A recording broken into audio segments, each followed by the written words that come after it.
Bienvenue à tous pour cette nouvelle émission des Rendez-vous du Futur en public, ici au Cube, à Issy-les-Moulineaux, et en direct et en replay sur les internets.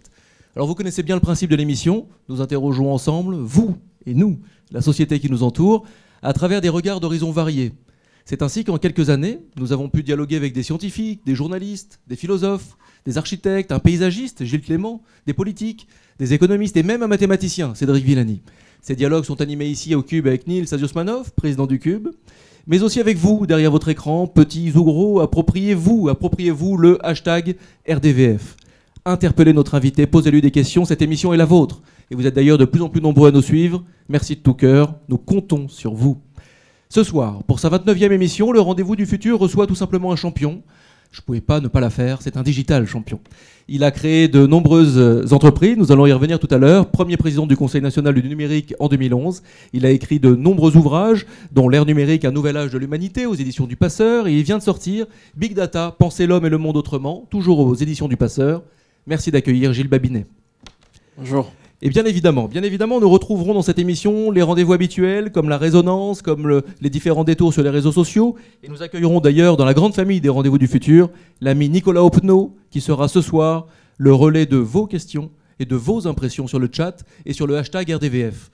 N'oubliez pas, nous retrouverons également avec un très grand plaisir notre ami psy, Marianne Mario, pour une toute nouvelle séquence, j'en dis pas plus. Cette émission est rendue possible grâce au talent conjugué du Cube, de la JD Carré, de Triple C et de 1 heure de chat. Alors attachez vos ceintures, vous êtes bien, nous sommes bien. C'est parti pour un voyage d'1 heure dans le Big Data, les objets connectés, le monde des plateformes, mais aussi dans la ville sensible, bien sûr. Gilles Babinet, donc, bonsoir. Bonsoir. Merci de vous prêter à ce jeu de cette 29e émission des Rendez-vous du Futur. Nous avons une tradition, nous avons en général le portrait. Le portrait, moi, j'ai décidé de le faire extrêmement rapidement et en 3 questions. En 3 questions, 3 questions qui m'ont paru évidemment intéressantes. Vous avez créé, Gilles Babinet, 9 entreprises. Qu'est-ce qui vous anime pour créer 9 entreprises dans la conjoncture actuelle, j'allais dire? Mais aujourd'hui, à l'heure actuelle, pourquoi on crée 9 entreprises? Qu'est-ce qui vous a pris? Je suis moins entrepreneur que je ne l'ai jamais été dans ma vie adulte. Donc la plupart de ces entreprises, je les ai créées il y a déjà un certain temps. Je pense que la dernière entreprise que j'ai montée, c'était Captain Dash, c'était il y a 5 ans. Ma foi, c'est généralement des idées. C'est-à-dire que je ne me dis pas, il faut que je crée une entreprise. J'ai une idée, ou on a une idée, parce que la plupart de ces sociétés, c'est à plusieurs qu'elles ont été créées. Et voilà, on a une idée. Et puis quand on a une idée, il faut le faire, quoi. Et chaque idée ne devient pas non plus une entreprise. Et chaque idée ne devient pas une entreprise. D'ailleurs, en ce moment, j'ai quand même beaucoup plus d'idées que je n'ai d'entreprises. Alors vous êtes aussi digital champion pour la France. Est-ce qu'on peut en quelques mots dire ce que c'est qu'être digital champion pour la France? La Commission européenne voulait avoir un canal informel pour comprendre un peu ce qui se passe dans les pays et ils ne voulaient pas que ce soit les États. Ils ont évidemment la relation avec chacun des États de l'Union européenne. Mais à l'égard du numérique, comme le numérique c'est un peu particulier, ils souhaitaient avoir des gens qui sont issus de la société civile. Et ils ont trouvé des gens qui ont d'ailleurs des profils assez différents d'un pays à l'autre pour représenter ces pays. Et voilà. Et sur la France, c'est sur moi que c'est tombé. Donc digital champion, serial entrepreneur, mais aussi auteur. Parce que donc vous n'en êtes pas à votre premier essai, Big Data, penser l'homme et le monde autrement, avec une préface d'Éric Orsena, donc aux éditions du Passeur. Ça vient de sortir. Vous aviez sorti l'ère numérique l'année dernière. Comment on devient auteur? D'où vous vient l'idée après avoir lancé des entreprises, après avoir représenté la France? D'où ça vient? Pourquoi on se met à écrire? En fait, c'était pas quelque chose que j'avais forcément planifié au départ, mais j'ai toujours aimé écrire. Et d'ailleurs, j'écris souvent des tribunes dans les journaux, mais c'est un exercice différent. Et puis, je pense que c'est un peu l'aboutissement de ce que j'ai fait au sein du Conseil national du numérique. C'est-à-dire que j'expliquais en pointillisme beaucoup de notions différentes et je me suis dit à un moment, mais il faudrait que j'essaye de faire l'arche, le lien entre toutes ces idées. Et c'est comme ça qu'est venu le premier livre. Le second, c'est une histoire un petit peu différente. C'est cette fameuse polémique avec la CNIL suite à une phrase un peu violente que j'ai un jour effectivement prononcée. Une petite coquille, on va dire. Je l'assume quand même, je l'ai dit et je l'assume, mais je pense que derrière la phrase, il y avait quand même quelque chose d'un peu plus nuancé. Et ce qui est le plus nuancé, c'est ce que je raconte dans le livre. En substance, vous disiez que la CNIL était dangereuse ou un danger pour l'innovation. Non, c'était. En fait, le contexte, c'est que j'avais une journaliste qui m'interviewait sur la régulation et je disais, je pense que le rôle de la CNIL doit être réévalué. Mais dans l'interview, je dirais que j'ai émaillé l'interview de tout un tas de propos qui me semblaient être normal de ne pas mettre dans l'interview. Et j'ai dit à un moment, mais d'une certaine manière, la CNIL est un ennemi de la nation. Et la journaliste, évidemment, qui avait un petit... qui était assez malicieuse d'une certaine manière, a tourné vraiment, a radicalisé l'interview, qui a, je crois, fait le record de pages vues de l'usine Nouvelle. Et moi qui m'a attiré quand même un certain nombre pas d'ennuis, mais d'événements à gérer.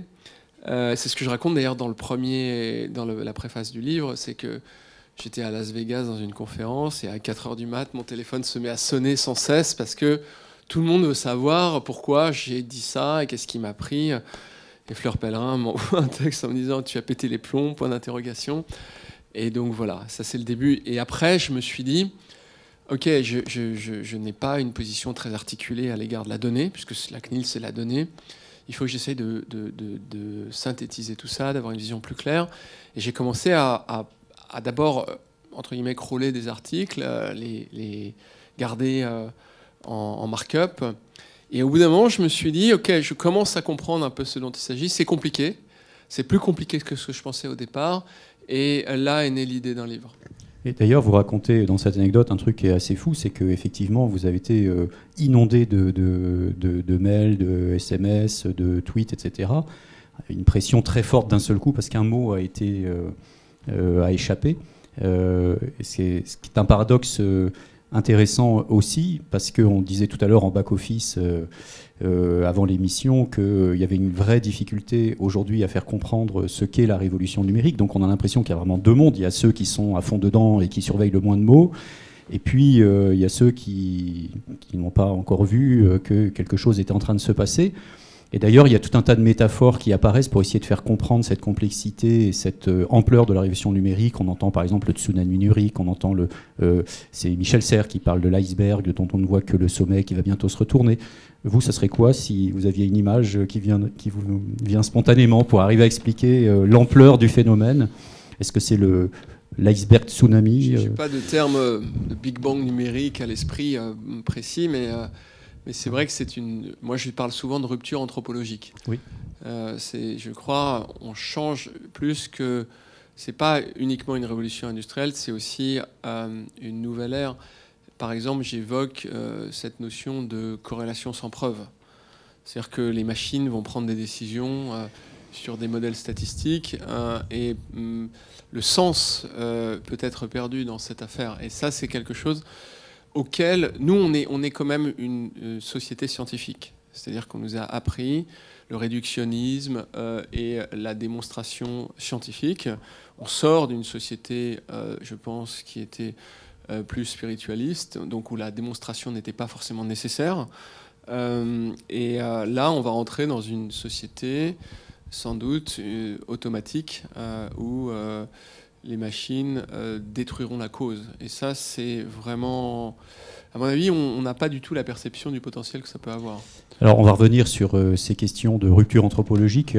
Je voudrais donner un exemple qui, pour moi, est assez parlant, je trouve, de cette espèce de déconnexion qui est un peu en ce moment entre différentes sphères. Par exemple, on parle pas mal de Uber dans les grands médias, du fait qu'on légifère aujourd'hui pour essayer d'interdire, comme en Allemagne, l'utilisation de Uber, donc qui permet à des gens comme vous et moi de se transformer en chauffeurs de taxi occasionnels. Donc il y a beaucoup de discussions, il y a beaucoup de bruit autour de cette question de Uber.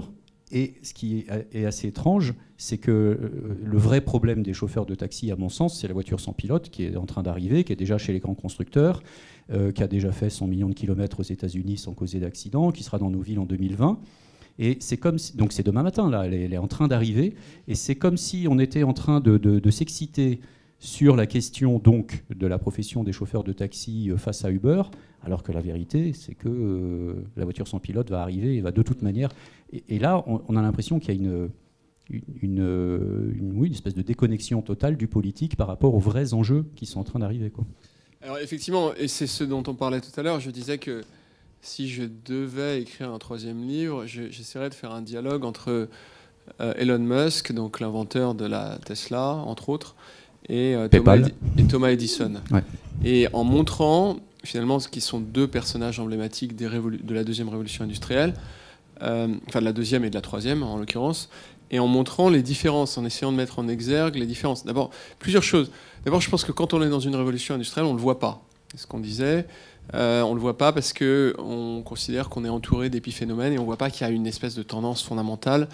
Et c'est tout à fait ce que l'on voit lorsqu'on lit les contempteurs de la deuxième révolution industrielle. Ils ne le voient pas.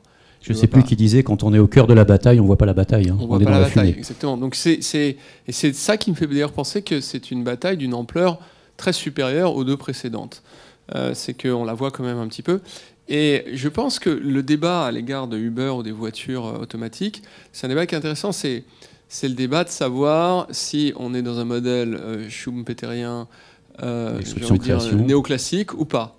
Et ce qu'on a vu très vite dans la deuxième révolution industrielle, c'est quand même une création très massive d'emplois.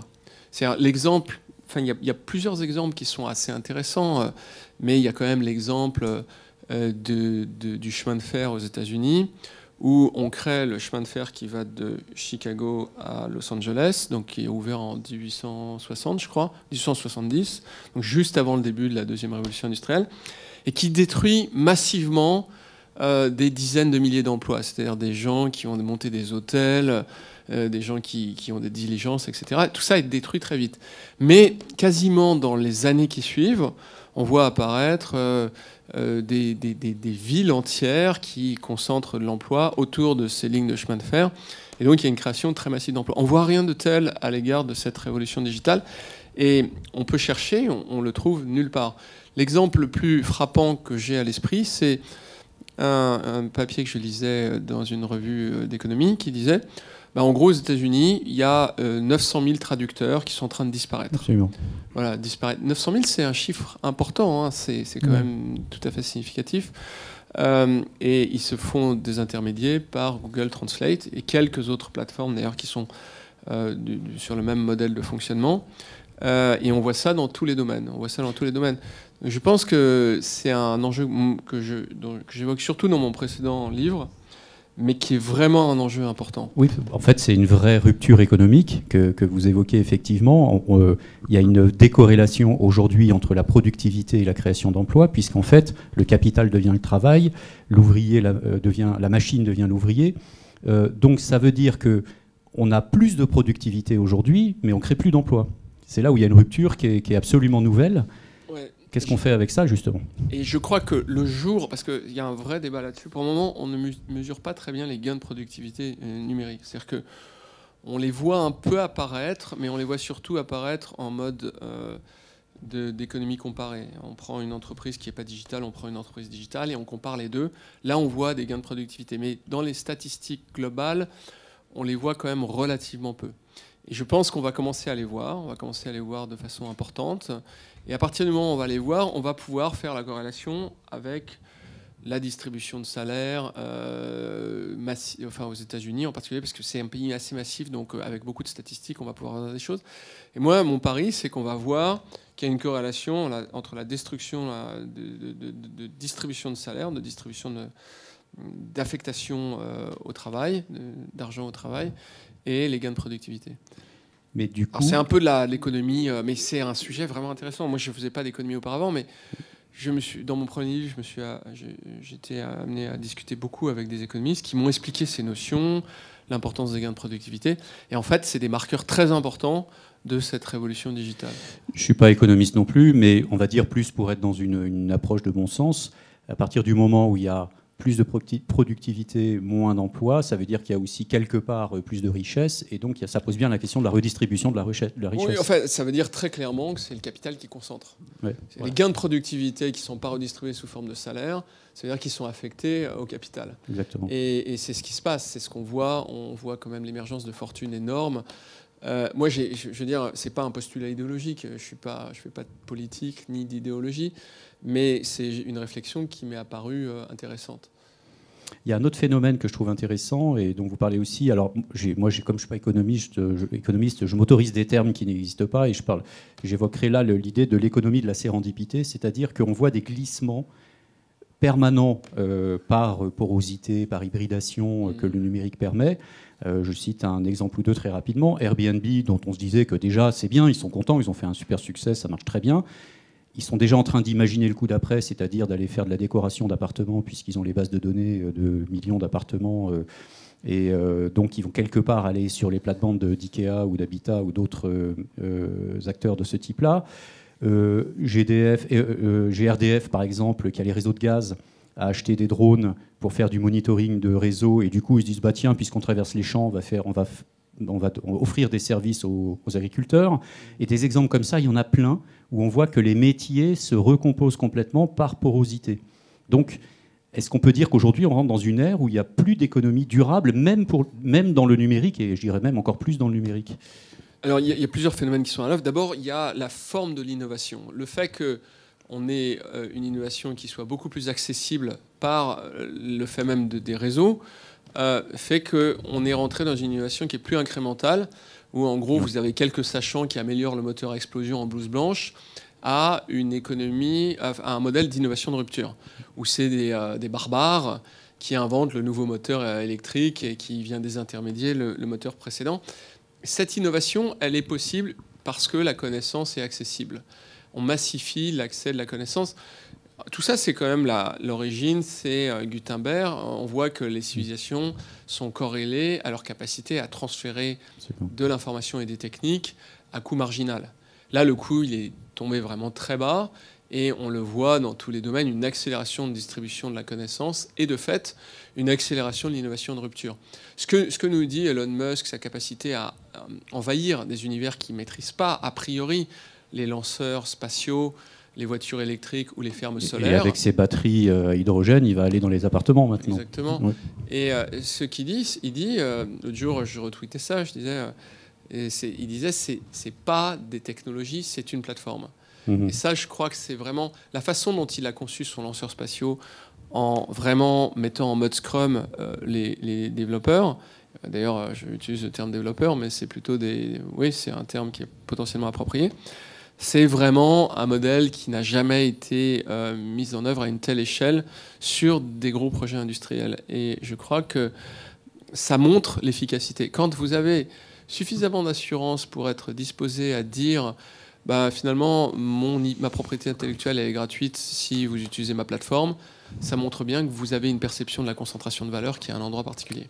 Alors juste pour finir un peu sur le chapitre toute dernière question et après j'enchaîne. Pour des économistes que nous ne sommes pas, il y a un autre phénomène que vous décrivez bien, qui est qu'avec ces plateformes mondiales qui se constituent aujourd'hui, on voit de fait apparaître des monopoles privés d'intérêt public. Oui. Voilà. Et donc dans un contexte qui est nouveau aussi, parce qu'on ne peut plus nationaliser comme les États-Unis l'avaient fait à l'époque de la téléphonie, par exemple. Pourquoi on ne peut plus nationaliser? Parce que ce sont des entreprises d'emprise mondiale. Donc il faudrait qu'il y ait une méta-gouvernance ou régulation qui permette aujourd'hui de reprendre la main, si je puis dire, sur ces monopoles. Quel est votre avis sur cette question? On a dit par le passé, je pense à l'empire de Rockefeller, la Standard Oil, que on pouvait plus reprendre le contrôle dessus, notamment parce qu'il avait une capacité de lobbying extrêmement forte sur le gouvernement américain. On a réussi à reprendre le contrôle là-dessus. Moi, je pense que si ça va trop loin, il faut rappeler qu'il y a quand même des clauses de sauvegarde dans la plupart des traités, et c'est ce que me disaient d'ailleurs les autorités en charge de la concurrence à Bruxelles, avec qui j'ai eu des discussions à cet égard. Ils disent, mais on a toujours ça, on n'est pas du tout à ce point-là. Ils disent un truc intéressant, ils disent, il faut quand même pas exagérer. Si on cumule les GAFA, les transferts de valeur se chiffrent peut-être en dizaines de milliards d'euros à l'échelle de l'Europe. L'Europe, c'est des dizaines de milliers de milliards d'euros. Donc on n'est quand même pas encore au point où on se dit on est en train de se faire désintermédier la valeur. Par contre, il est certain que la capacité de perturbation traditionnelle de l'économie est très importante et que c'est un enjeu sur lequel les régulateurs ne sont pas encore capables d'émettre des doxa et des normes qui sont satisfaisantes. Ce qui fait que tout le monde dit « mais attendez, qu'est-ce que vous faites? Pourquoi vous ne régulez pas ?» La FCC a la même problématique. Il se pose également la question de savoir quel est le juste contrôle qu'il faut avoir à l'égard des GAFA. Pardon de vous interrompre, mais c'est vrai que ça pourrait durer des heures et que moi, mon boulot, c'est juste de rappeler qu'une minute, c'est 60 secondes. Petite expérimentation ce soir dans ce rendez-vous du futur. On va vous proposer, vous derrière votre écran et vous d'ailleurs ici aussi au Cube, à ici les Moulineaux, de voter. Voilà, c'est une émission interactive. On va vous poser une question et on va les mettre en corrélation avec un sondage, une enquête plutôt, Elia Consulting Ipsos. Je vous pose la question, elle va apparaître sur le site rendez-vous-du-futur.com. Vous y répondez et vous aurez 10 minutes. Et après, on reviendra sur vos résultats. Dans le but de vous proposer des produits et services personnalisés ou plus avantageux, est-ce que vous autoriseriez une entreprise dont vous êtes le client à utiliser vos données de santé? En gros, est-ce qu'une entreprise pourra avoir accès à votre dossier médical et avec votre accord? Est-ce que vous diriez oui? Est-ce que vous diriez non? Vous avez donc 10 minutes. On y revient tout à l'heure. J'ai envie de passer à une autre tradition dans ces rendez-vous du futur. La tradition, c'est la résonance.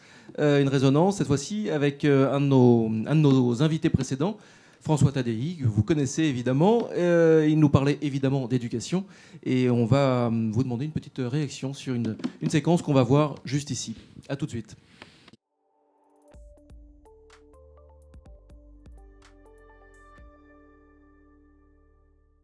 Ce qu'il faut savoir, c'est qu'il y a une hiérarchie de nos écoles, plus forte que la hiérarchie entre les universités américaines, par exemple. Et à l'intérieur de chacune de nos écoles, il y a un classement d'entrée. Et dans les plus prestigieuses d'entre elles, il y a aussi un classement de sortie. Et moi, je ne connais pas d'autres pays au monde où il y a un classement de sortie dans les filières élitistes. Et donc, ça veut dire que chacun connaît son rang pour la vie dans la société française. Et en plus, c'est vraiment figé par la suite. Et c'est figé, et c'est pas seulement vrai des quelques polytechniciens et de leur classement de sortie, c'est vrai, si vous prenez un enfant à l'école primaire, ses notes en CP sont un excellent indicateur de où il en sera en terminale et de où il en sera dans sa vie professionnelle par la suite. Et ça, les corrélations entre l'origine sociale et les capacités des enfants au plus jeune âge et leur réussite et leur insertion par la suite sont plus fortes en France que partout ailleurs. Ça veut dire que tous les pays sont des pays qui ont du mal à gérer les inégalités sociales, mais que nous sommes l'un des pires avec Dubaï.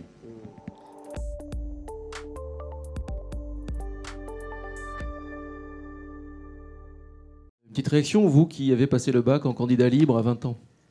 Bon, moi je suis... D'abord, j'aime beaucoup François, mais au-delà de ça, j'ai souvent très durement critiqué le système français qui est juste... Qui nous met dans le mur, quoi, pas autrement. L'autre jour, j'étais avec le président de Polytechnique et j'avoue que je lui ai posé avec une certaine jubilation la question de savoir si il pensait qu'un jour 42 pourrait être plus prestigieux que l'école de Xavier Niel. L'école de Xavier Niel. Et il m'a regardé comme si j'avais prononcé une grossièreté. Et il m'a dit, mais vous ne pensez pas sérieusement ce que vous... Enfin, je sais pas, je me souviens plus très bien comment il a répondu, mais ça voulait dire ça. Et moi, je le pense sérieusement. Je pense qu'on arrive à un moment où ces modèles-là commencent à être dépassés. C'est déjà arrivé avec l'ENA. Moi, l'ENA, il y a 25 ans, c'était une école respectable. Aujourd'hui, je ne sais pas qui est énarque ici, mais on a plutôt tendance pas forcément à le dire. Voilà, c'est pas forcément l'école que... Enfin, en tout cas, la formation qu'on préférait que ces enfants fassent. On le revendique peut-être moins qu'autrefois. Et je pense que ces écoles qui sont des belles écoles, hein, qui ont quand même... C'est des gens qui sont doués en mathématiques, qui ont une capacité d'abstraction qui est importante. Eh bien, par incapacité à se renouveler, finalement, se cristallise autour de ce modèle élitiste français. C'est quand même la quintessence de ce qui nous pose problème aujourd'hui. Je suis capable de faire la part des choses et de dire qu'il y a des trucs super, mais de l'autre côté, effectivement, que 30 ans après, quand vous avez fait Polytechnique, les gens se réfèrent encore à ça, c'est juste n'importe quoi. Donc pour moi, Polytechnique sous sa forme actuelle est plutôt condamné. C'est vraiment dommage parce que c'est un bel outil, mais c'est juste l'incapacité de son management, et là je sais que ça va me valoir des problèmes de dire ça, mais je l'assume, à repenser complètement le modèle dans une logique d'éducation collaborative, inversée, ouverte, qui fait que... Voilà. Et donc je suis très très... J'aimerais beaucoup que 42 puisse un jour placer des gens mieux payés, ce qui devra arriver d'ici 2 ou 3 ans, en sortie d'école, que l'X.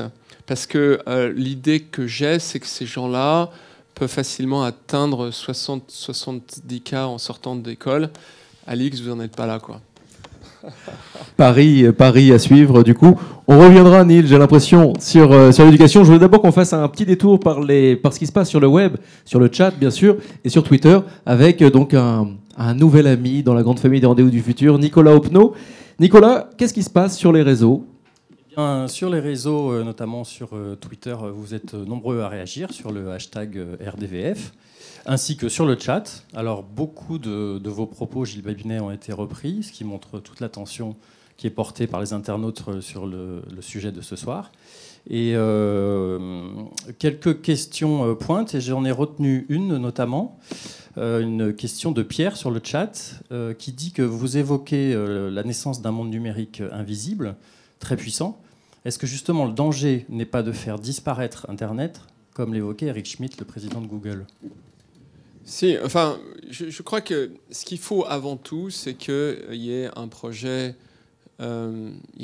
pour Internet. C'est-à-dire que le problème des technologies, et de cette technologie en particulier, c'est que pour le moment, ce qu'on nous explique, et une pensée qui est très forte, je pense, en Californie, c'est le fait qu'il faut les laisser se développer à leur manière et ne pas essayer d'infléchir le cours de ces technologies.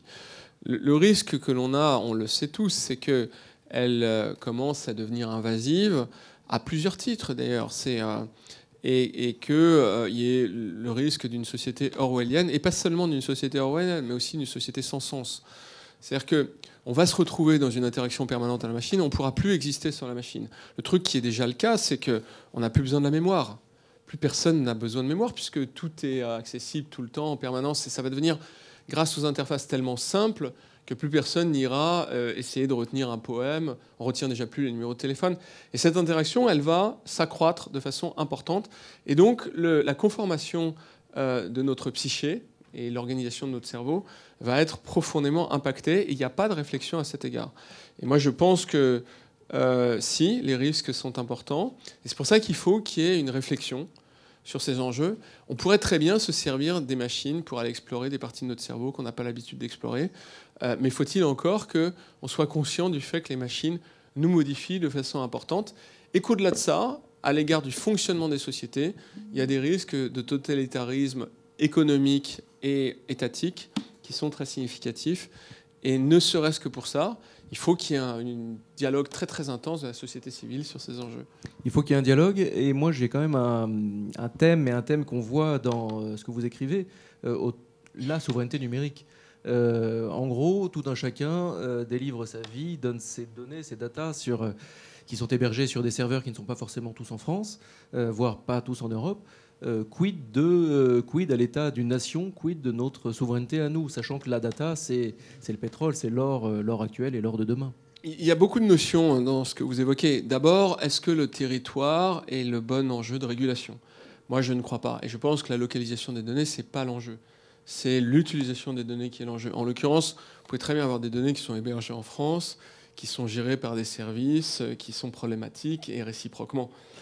Donc, ça, c'est la notion de localisation est, à mon avis, très, très importante. Et la notion de souveraineté ne s'applique pas forcément au territoire, mais je pense beaucoup plus à l'individu. Est-ce que je suis souverain sur moi-même ? Ça, c'est quelque chose qui est... D'ailleurs, c'est un principe un peu générique de la CNIL. On part de l'individu, c'est l'individu, et c'est même plus que l'individu pour la CNIL, c'est l'identité. D'ailleurs, c'est un problème parce que dans beaucoup de cas, on n'a pas besoin de savoir que les gens s'appellent Robert ou Alain pour faire des actions. Les learning machines peuvent dire, moi je m'intéresse à tous les barbus qui ont des lunettes et je vais persécuter ces gens-là. Donc ça, non mais c'est idiot, mais c'est comme ça qu'il faut le comprendre. Et ce que je veux dire, c'est qu'on peut chercher des patterns, on peut identifier des patterns, on peut se dire, ces gens-là, c'est des consommateurs de cornflakes et on va leur pousser des publicités de cornflakes. Et on n'a absolument plus besoin d'avoir l'identité des gens. Et ça, je crois que c'est quelque chose qui, en termes de régulation, d'ailleurs j'en parle pas mal dans le livre, va soulever beaucoup de problèmes. J'étais d'ailleurs, c'est ce matin, j'étais avec la CNIL ce matin, avec le secrétaire général de la CNIL, et je lui évoquais cette notion.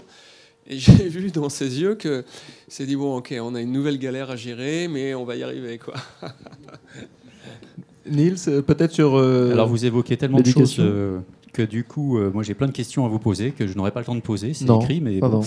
Donc moi j'avais, bon, parmi les questions, je rebondirai aussi sur la question de l'éducation, mais vous avez évoqué tout à l'heure le côté des machines qui sont de plus en plus puissantes. Alors depuis que l'ordinateur a gagné contre Kasparov aux échecs, aujourd'hui on peut dire que l'ordinateur gagne à tous les coups, il connaît toutes les combinaisons, la seule chose qu'il ne sait pas c'est qu'il joue aux échecs. La question c'est jusqu'à quand? Et il y a un certain nombre de personnalités comme Elon Musk, Stephen Hawking, Bill Gates qui se sont émus dans la presse en disant attention, l'intelligence artificielle pourrait être une menace majeure pour l'humanité dans le siècle dans lequel on est. Comment vous voyez cette évolution de l'intelligence artificielle et des risques potentiels qu'il y a pour l'humanité? Alors, il y a beaucoup de choses à dire. D'abord, sur les ordinateurs qui gagnent aux échecs. Il y a quelque chose qui est supérieur à l'ordinateur qui gagne aux échecs, c'est un humain plus un ordinateur. Pour l'instant, il gagne systématiquement sur l'ordinateur. Donc, ce qui est assez intéressant, parce qu'on prend un ordinateur qui est sensiblement moins puissant qu'un autre, on ajoute un humain qui va tracer des stratégies de jeu, et on est capable de battre des ordinateurs. Et ça, je crois que c'est en soi assez intéressant. C'est la même chose dans le domaine de la médecine. C'est-à-dire que quand on prend un truc comme Watson, un médecin plus Watson, c'est vraiment très, très efficace. Oui.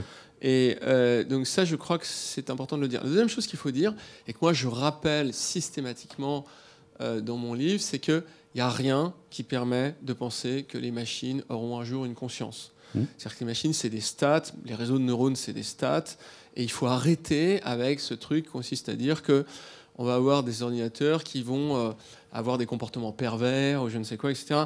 Les learning machines peuvent prendre des décisions, elles le font déjà dans tout un tas de domaines, et parfois dans des domaines qui sont très éthiques, comme par exemple les salles de réveil dans les comas profonds. Donc on met des learning machines pour gérer ça, qui choisissent des stratégies de profil en fonction du type de coma et des datas qui remontent du système neurologique.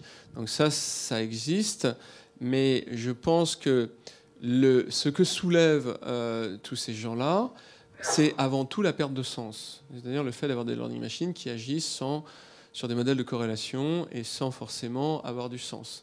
Et ça, c'est d'ailleurs, c'est la fin. Enfin, moi, il y a 3 parties dans ce livre. La troisième partie, c'est une partie sur l'éthique.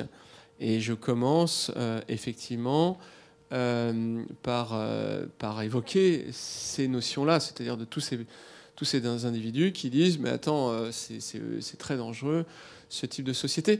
Pour autant, moi, à chaque fois que je me retrouve dans un débat, les gens ont l'impression qu'on est sur le point de voir des ordinateurs qui sont autoconscients, c'est-à-dire qui sont capables d'avoir un subconscient et d'avoir un raisonnement éthique. Ouais, je n'allais pas jusque-là, mais pour plomber un peu plus la soirée, vous savez qu'il y a des robots autonomes de défense, ça existe, et qu'aujourd'hui, la question dans les sphères militaires qui se pose, c'est celle des robots autonomes d'attaque. Et la Norvège, par exemple, a autorisé la recherche sur les robots autonomes d'attaque sans passer par une concertation auprès du public. Ouais. Juste pour être clair, robot autonome, on entend quoi par ça? En fait, ça veut dire qu'il est capable il décide lui-même s'il tire ou s'il ne tire pas. C'est-à-dire que le problème qu'il y avait avec les robots autonomes de défense, c'est qu'il y a le fameux temps de latence, c'est-à-dire le moment où ils attendent l'ordre de tir. Voilà. Et que pour raccourcir ce temps, puisqu'aujourd'hui, vous savez qu'on fait tout en millisecondes, que ce soit du trading haute fréquence ou la guerre, c'est celui qui va le plus vite qui gagne. Et donc, pour raccourcir ce temps de latence, on s'est dit, enfin, certains se sont dit, on va donner l'autonomie au robot. Il sera capable, par les corrélations, par les jeux de corrélation, d'avoir la bonne décision. On le voit partout. On le voit partout. L'autre jour, je me suis ému du fait que le texte de loi sur le cyberterrorisme, enfin les contre-mesures cyberterrorisme, il contient de façon très explicite 2 lignes qui évoquent le risque, effectivement, de learning machine dans la détection. Ça veut dire quoi? Ça veut dire qu'on dit, en fait, les terroristes, c'est tous les gens qui vont cliquer plus de 10 fois en une semaine sur telle catégorie de site. Mais je peux aussi dire à un robot, écoute, voilà, je te redonne une autonomie, et puis si tu vois des groupes de gens qui marchent dans la même direction et qui sont tous barbus, je t'autorise à tirer. Voilà. Mais ça, c'est tout à fait ce que permettent de faire les learning machines. Et moi, je pense que voilà là où on doit avoir une réflexion éthique et citoyenne, on ne peut pas laisser des gens décider tout seuls de ça. C'est juste impossible. À la fois dans les enjeux de sécurité, mais même quand... Je veux dire, truc très simple, c'est vos téléphones mobiles vous détectent tous là où vous êtes. On pourrait tout à fait dire, on va faire un truc un peu automatisé. Tous les gens qui traversent la rue en dehors des clous, on leur colle une amende. Ils arrivent de l'autre côté du trottoir et boum, ils reçoivent un truc qui dit merci de contribuer au budget de l'État à hauteur de 20 €, à bientôt. Surtout les barbus à lunettes. Voilà, en plus, c'est 30 € dans ce cas-là. C'est 30 Donc, ces choses-là nous posent des questions qui sont très intéressantes, qui sont les questions d'élasticité de la norme sociale. Donc on a des sociétés qui, par exemple à Singapour, la notion de responsabilité individuelle est plus importante que les autres. Vous jetez un chewing-gum dans la rue, prenez 30 coups de bâton, enfin je crois qu'ils ont retiré la législation à cet égard, mais ça a quand même existé à un moment. Et puis vous avez des sociétés qui tolèrent beaucoup plus, les sociétés scandinaves, finalement, les comportements entre guillemets déviants par rapport à la norme absolue. Et il faut qu'on ait un débat là-dessus. Parce qu'on pourrait tout aussi bien dire, écoutez monsieur, vous êtes gentil, mais on vous a déjà prévenu 3 fois, vous avez recommencé à boire, on le voit parce qu'on détecte ça sur vos achats en e-commerce ou au supermarché, et on est désolé, mais on va vous retirer des droits sociaux, parce que vous nous coûtez trop cher. L'assurance, tout ça. Tout ça, c'est des trucs qui vont être de facto très simples à faire. Et soit on considère que c'est super et qu'on va pouvoir enfin rétablir le trou de la sécurité sociale, soit on se pose quelques questions avant de faire ça. On peut effectivement se poser quelques questions. D'ailleurs, je vous ai posé une question tout à l'heure. Vous y avez répondu. Merci beaucoup. Les résultats sont sur le site et vous êtes un petit peu moins de 25% à être d'accord pour autoriser une entreprise à aller regarder, farfouiller un petit peu votre dossier médical. Vous, Gilles, par exemple, vous autoriseriez une entreprise dont vous êtes client, bien sûr, vous avez une carte de membre comme des millions et des millions de nos concitoyens, à piocher, à venir prendre des infos dans votre dossier médical ? Dans tous les pays, on voit à peu près le même comportement schizophrène, c'est-à-dire des gens qui donnent massivement leurs données et qui disent « mais je ne veux pas qu'on utilise mes données ». Sachant que Google utilise en permanence, si vous êtes logué sur Google, vous utilisez massivement vos données. Le graphe, la gestion de ce qui apparaît dans Facebook est totalement dépendant de votre comportement. Donc on essaie de comprendre là où vous faites des commentaires et puis on vous pousse plus. Vous savez que vous ne voyez pas tout ce que vos amis postent. On vous pousse plus ce qui semble vous intéresser de cette façon-là. Donc ces notions-là, elles sont totalement intrinsèques. Je pense que les 25% des gens ne représentent pas, ils représentent plutôt 50 ou 30% des gens qui effectivement donneront leurs données. Je veux dire, il y a déjà plein de gens qui ont des balances WeThings. Mais c'est sans le savoir, en fait. C'est sans le savoir, évidemment. Et on le fait en permanence et on va le faire de plus en plus parce que le potentiel des données dans le domaine de la santé est tellement incroyable. Moi, dans les interviews que j'ai faites, c'est ce qui m'a le plus stupéfié, que je crois que les gens n'hésiteront pas une seconde, ne serait-ce que parce que, par exemple, la prévention en oncologie des cancers est extrêmement efficace. Des cancers qui sont avec des taux de morbidité qui sont extrêmement élevés, on est probablement capable de les détecter plusieurs mois avant qu'ils ne se déclarent. Le problème, c'est la limite. Où fixe-t-on la limite de l'information sur nous? Ouais, mais il faut bien comprendre que si on donne nos données, c'est parce qu'il y a un deal implicite qui, pour le moment, est satisfaisant. Il y a une demande sociale très forte. Tout le monde a son smartphone. On voit l'évolution des ménages, la consommation des ménages sur le numérique. Ça dit bien la demande sociale très forte qui est derrière, quoi. Donc, ouais, et pour discuter parfois avec les GAFA, je veux dire qu'ils ont une sensibilité à l'égard de ce que les gens tolèrent qui est incroyable. D'ailleurs, c'est des learning machines qui arrêtent ou laissent des nouvelles fonctions sur Facebook. C'est-à-dire que quand il y a un team de développeurs qui amène une nouvelle fonction, on fait une sorte d'A/B testing amélioré, c'est-à-dire on compare avant ou après la fonction, et c'est un robot qui décide ou pas de faire disparaître la fonction. De façon extrêmement rapide en fonction des comportements. Au départ, c'est dans les comportements de jeu qu'on a mis en place ces cinématiques. On va passer juste à l'hyperhumaine interview. Est-ce que pendant qu'elle arrive, je peux poser une question rapidement, avec une réponse rapide? Et alors non, parce qu'il y a un jingle, mais juste après, je vous promets, Niels, vous pourrez poser votre question dès que Marianne Mario, notre psychologue de la grande famille Rendez-vous du Futur, arrive sur le plateau. Niels Azosmanov posera sa question.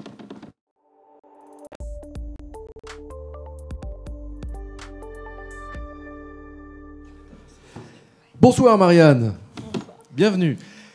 J'adorerais vous passer tout de suite le micro, mais non, parce que je viens de le promettre à Niels qui pourrait poser une question. Il vous rend le micro après. Je suis désolé du coup. Non, en fait, je voulais citer Gilles. Il y a une phrase que j'aime beaucoup dans son livre, et ça reboucle un peu avec la question de l'éducation tout à l'heure. Alors, je vais vous citer. Vous dites « Il s'agirait donc d'abandonner le projet transhumaniste », on reviendra tout à l'heure sur la notion de transhumanisme, qui laisserait la machine nous cannibaliser et assigner à celle-ci le rôle de renforcer ce qui relève de notre irrationalité, ce qui nous rend transcendants, intuitifs, créatifs ou fulgurants. J'adore cette phrase. Alors moi, je vais vous poser une question, un peu un joke, mais néanmoins. Vous m'avez dit tout à l'heure que vous ne feriez jamais de politique. Imaginons, demain, vous êtes ministre de la République, et moi, je pense que vous le serez un jour. On verra, on verra. Quelle serait votre première mesure symbolique ou concrète, je ne sais pas, technique, que vous prendriez pour aller dans ce sens de rendre les gens plus transcendants, intuitifs, créatifs, fulgurants? C'est un magnifique projet.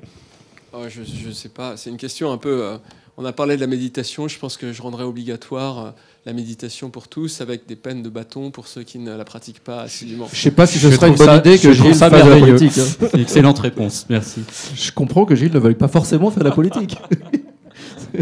Marianne, ben voilà un cas intéressant. Marianne, vous êtes donc psychologue, nous vous connaissons bien dans les rendez-vous du futur. Et nous inaugurons ce soir un nouveau rendez-vous, une nouvelle séquence, l'hyperhumaine interview. Je vous présente Gilles Babinet et je vous laisse justement une le cas. hyperhumaine interview pour vous connaître mieux, Gilles Babinet. Une règle du jeu, des questions courtes, des réponses courtes. Et avant de commencer, rendez-vous du futur oblige, une question future. Quel mot pour vous caractériserait le mieux notre futur ? Je crois que notre futur est très inconnu. Inconnu. Il est inconnu parce que le pire et le meilleur sont possibles. Vraiment. C'est-à-dire qu'on peut faire des sociétés orwelliennes et on peut résoudre tous nos problèmes, en particulier celui de l'environnement. C'est-à-dire que ce qu'on voit et ce dont je parle dans le livre, c'est qu'il y a vraiment des problèmes très structurels qu'on pourrait traiter avec, entre autres, la big data. Alors, question inspiration maintenant. Quelle est la source de votre motivation, de votre ambition, de votre vocation ? C'est une bonne question qui m'est souvent posée. Alors, je l'ai dit et je le redis, moi, je n'ai pas d'ambition politique et les gens se disent souvent que voilà, je dois attendre qu'il y ait une place pour moi et je n'ai pas fait ça. Je n'ai pas beaucoup d'estime pour le monde politique en général. Pour le moment, je crois que j'adore, et la raison pour laquelle je suis encore dans ce pays, c'est que c'est un pays où on peut s'installer au café et refaire le monde avec des amis. Et ça, pour moi, c'est un peu la quintessence de ce que j'apprécie. Et c'est ce que je fais en écrivant des livres et en discutant avec mes amis. La conversation, donc. Quelle personne vous inspire le plus ? Ou quelle personnalité ? Ça dépend si je dois évoquer une personnalité numérique ou si je parle de grands... Comme vous voulez. On peut parler de Gandhi, de Mandela ou peut-être... je ne sais pas. L'autre jour, je parlais... On me posait la question et je parlais de Schindler, le gars qui a sauvé les Juifs. Voilà, je me dis, c'est un type qui n'avait pas de religion, qui ne croyait pas en grand-chose et qui a fait ce truc-là. Je trouve ça pas mal. Mais dans le numérique, pour revenir à ce qui nous intéresse, comment il s'appelle, Aaron Swartz, c'est quand même une type un peu incroyable, quoi. Ouais, un parcours extraordinaire. Ouais. La réalisation dont vous êtes le plus fier, une de vos réalisations. Je ne sais pas. On pourrait assez facilement dire la plus grosse société, mais finalement, est-ce que je suis... C'est pas nécessairement celle dont on est le plus fier, finalement. Non, c'est pas ça. Je ne sais pas très bien. Finalement, je crois que c'est d'avoir eu le baccalauréat en candidat libre, parce que c'était quand même une sorte de retournement à un moment compliqué. Mais justement, question paradoxe, Miles Davis disait n'ayez pas peur des erreurs, il n'en existe pas. Laquelle de vos erreurs ou de vos échecs est devenue une jolie réussite ? Vous citeriez le bac ou vous en avez d'autres ? Non, enfin, une fois on m'a demandé de présenter mon parcours sous forme d'échec et les gens m'ont dit c'est incroyable. J'ai fait ça dans un dîner et donc j'ai vraiment travaillé le truc pour expliquer tout ce que j'avais foiré. Et les gens m'ont dit mais tu t'es beaucoup plus planté que tu as réussi. Et je me suis rendu compte que c'était beaucoup plus instructif que de parler de mes succès, ce qui en soi n'apporte pas grand-chose. Et donc, ouais, c'est une somme d'échecs très important dans tous les domaines d'ailleurs. Moi, j'ai essayé de faire un peu de compétition. Je n'ai jamais gagné une compétition en natation parce que je m'y suis pris un peu tard. Je n'ai jamais réussi à faire la moindre étude qui est un peu sérieuse. Et voilà. Et puis, il y a beaucoup de choses qui m'ont été très laborieuses, comme par exemple d'apprendre à parler anglais, et ainsi de suite. Et finalement, un truc que je dis assez souvent, voilà, une forme d'échec que j'ai, c'est que quand j'avais 13 ans, mes parents s'inquiétaient du fait que j'étais vraiment nul à l'école. Et ils m'ont fait faire des tests de QI qui ont révélé que j'étais pas très intelligent. Et j'ai beaucoup de jouissance à évoquer ça. Surtout avec moi. Voilà. Question colère, il y a peut-être un lien. Votre urgence actuelle ou, à défaut, l'urgence qui devrait être la nôtre actuellement? Alors, très prosaïquement, basiquement, c'est ce pays peut vraiment se retourner en réglant un problème qu'il n'est pas capable de régler, qui est le financement de l'innovation. On a dépensé 830 millions dans le capital risque en 2014. C'est moins 10% de l'année d'auparavant. La plupart des grands pays sont plutôt à plus 40%, parce qu'il y a une révolution digitale. Et comme on a des lois débiles à l'égard du capital, on ne sait pas faire abonder de l'argent dans ce domaine. Les Américains, ils sont à plus 61%. Le Royaume-Uni à plus 40%. La moyenne de l'Europe, je ne me souviens plus très bien, je crois que c'est plus 20%. Et nous, on est à moins 10%. Il faut absolument qu'on change ça. Il y a 2-3 mesures qui sont des mesures pragmatiques, qui ne coûtent rien au budget de l'État, qu'il faut mettre en œuvre. On a besoin, à un moment où on a fait la French Tech qui fonctionne, à un moment où on a l'école 42, on a le Alfred Sinet, on a tous ces prix qu'on a ramenés du CES. Il faut qu'on réforme le financement de l'innovation. On est monté sur la première marche, on doit monter sur la deuxième. Dernière question. Allez, Elle toute s'impose dernière, avec toute dernière, vous. Marianne. C'est la question transgression. À qui ou à quoi devez-vous encore désobéir pour faire avancer vos idées ou vos projets? À qui je dois désobéir Ou à quoi? À quoi je dois désobéir Eh bien, franchement, je suis un peu joker sur cette question parce que j'obéis pas à grand monde en fait aujourd'hui. Je pense que ma maman est contente que je lui ai désobéi beaucoup à une époque aujourd'hui, mais ça n'a pas été le cas pendant longtemps. Donc, j'aimerais bien obéir à mes règles de fond. J'ai quelques règles dans la journée que j'essaie de suivre, et j'aimerais plutôt obéir à ça. Ouais. Merci Marianne, merci Gilles. Un petit détour à nouveau, Nicolas, par les réseaux, avant de bientôt clore cette émission. Oui, on peut dire que les questions autour du big data ont fait mouche auprès des internautes au vu de leurs réactions. Moi, j'ai envie de vous proposer une dernière question en guise de remarque qui consiste à dire, est-ce qu'il sera encore possible de vivre hors de la data, sans capteur? Est-ce qu'on trouvera par exemple une compagnie d'assurance qui voudra bien nous couvrir sans qu'on mette un bracelet à notre poignet? Alors ça, c'est une excellente question. C'est l'enjeu des civilisations. C'est-à-dire que, est-ce qu'on peut vivre dans une société sans parler une langue? Eh bien ça, on sait tous que non. C'est-à-dire que si on n'est pas capable d'interagir...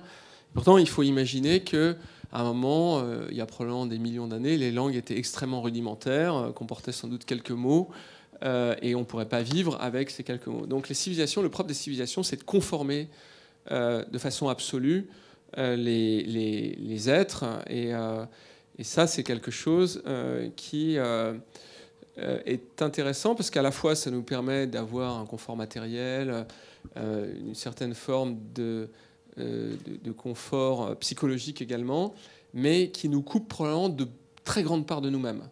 Et ça, c'est vraiment intéressant, parce que moi, je m'intéresse beaucoup aux civilisations primitives, notamment dans le cadre de cet ouvrage, beaucoup échangé avec des paléo-anthologues, et avec Pascal Pic en particulier. Et c'est vraiment intéressant de voir que finalement, les sociétés sont créées pour essayer de nous rendre heureux, et puis elles inventent les névroses, la dépression, enfin ce que vous savez beaucoup mieux que moi. Et la perversité. Voilà, sans doute. Non, pas pour, je dis pas ça pour Marianne. Non, voilà, c'est pas très... Voilà. Et plus les sociétés sont sophistiquées, plus finalement elle crée des perturbations psychologiques très lourdes, quoi. Alors justement, Niels, il reste 5 minutes. je vais Et Niels, je crois quand même que, puisqu'on est au Cube, il va falloir quand même poser une petite question reliée de près ou de loin, en tout cas, à la créativité. Bah justement, c'était le sujet, effectivement, puisque on est au Cube, effectivement, centre de création numérique, et que vous affichez dans votre livre, mais pas que, je vous ai entendu souvent en parler, vous affichez un véritable intérêt pour tout ce qui relève de la création, la créativité, que vous mettez au cœur de la transformation numérique et de la transformation de la société. Est-ce que vous ne croyez pas qu'on est à l'aube d'une immense révolution du langage, de la représentation des modes de narrativité, de représentation du monde, parce que l'ordre du monde est en train de changer, et de la même manière qu'à la Renaissance, la perspective est apparue. Est-ce qu'il n'y a pas, face à cette complexité du monde aujourd'hui, avec cet accès, l'omniscience dont vous parliez tout à l'heure, est-ce qu'il n'y a pas la nécessité de créer un nouveau langage qui soit à la fois capable de rendre compte de la complexité du réel, et à la fois peut-être d'unifier sur le plan mondial la discussion. Et le tout en moins d'une minute. Alors, ouais, bon, alors très très vite, mais ça c'est les modèles cognitifs. Effectivement, c'est juste passionnant. La seule question, c'est pourquoi faire. C'est pourquoi faire. Il n'y a pas d'autre question. Et c'est-à-dire que oui, on a. La question, c'est de savoir qu'est-ce qu'on veut faire de cette société. Est-ce qu'on veut faire une société efficace? Et c'est ce qu'on est bien parti pour faire. Ou est-ce qu'on veut essayer de faire une société harmonieuse? Et cette question, elle est au cœur du projet de la Big Data. On peut faire l'un ou l'autre, mais on ne se pose pas même la question, et c'est vraiment dommage. Et ça, je crois qu'il faut qu'on se la pose. Moi, je continue à penser que vous ferez de la politique un jour, vous en faites déjà en réalité, à travers justement ces prises de position.